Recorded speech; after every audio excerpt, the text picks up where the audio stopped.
Hey everybody, this video is going to cover the settlement rewards for the Lost City event as of March 2025.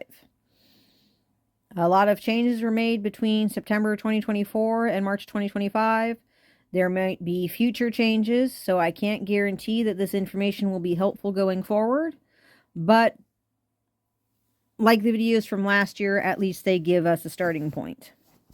So, this is the rank and reward. You find it, I'm not sure if you saw that, up here in the upper right corner, there's a little trophy, settlement reward, you click on that. Now, it tells you what faction you're in, how many faction points you have, the highest level city occupied, and your estimated grade. So there are categories, and then within each category there are grades.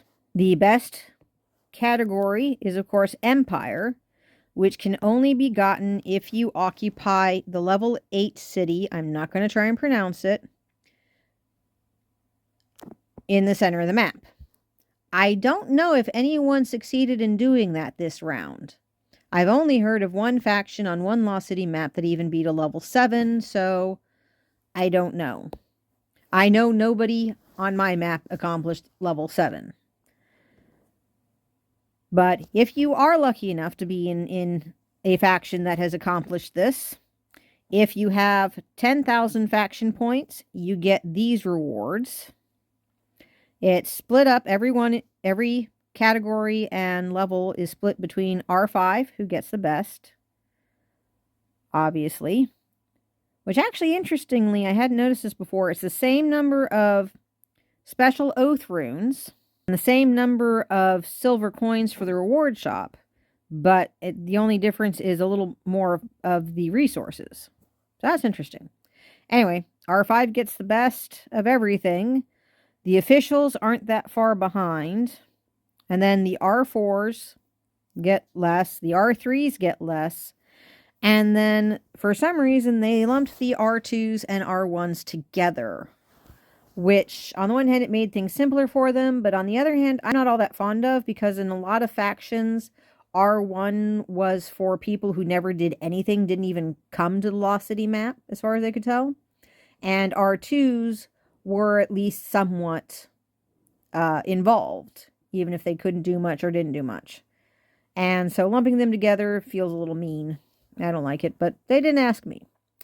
Anyway, so that's Pacifist level Empire.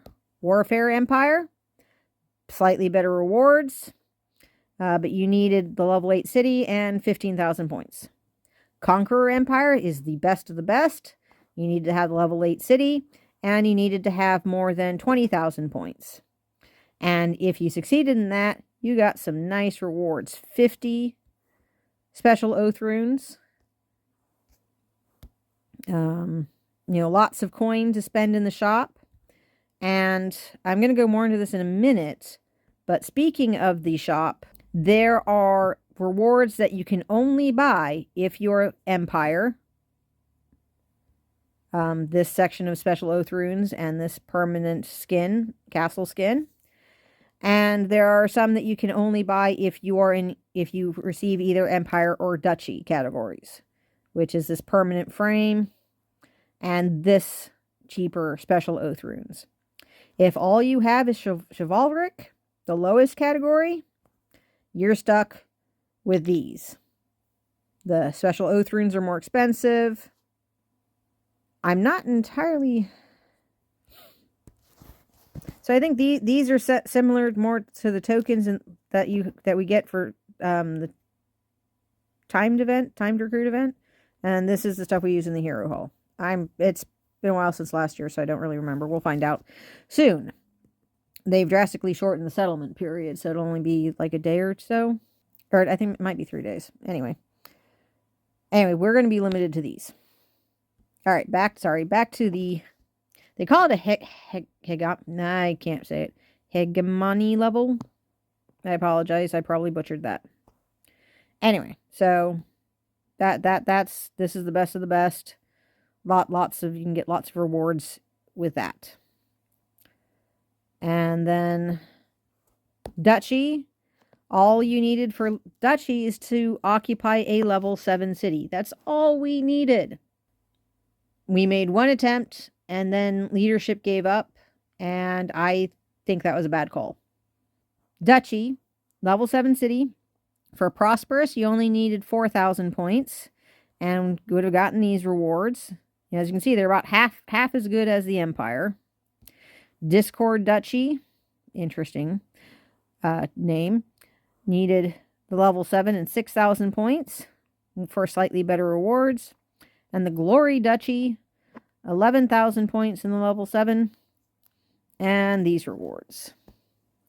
And then we come to Chivalric Order, which is anybody can get this.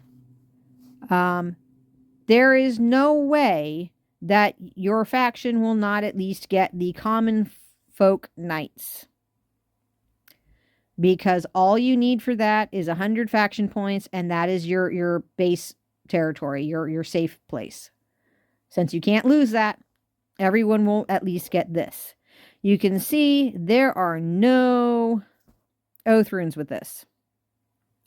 You get 1,000 coin and a small amount of resources. If you have 500 points, you might fall into this category, the Templar Knights.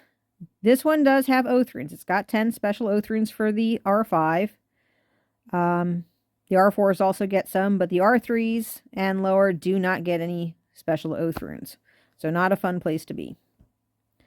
And then the Royal Knights, which despite the fact that we have 16,000 faction points, this is the best we're going to do. 15 oath runes for the leader, 15 for the officials, 5 for the other R4s, 2 for the R3s, and 0 for everyone else. That's all I have to say about ranks and rewards, and have fun and good luck.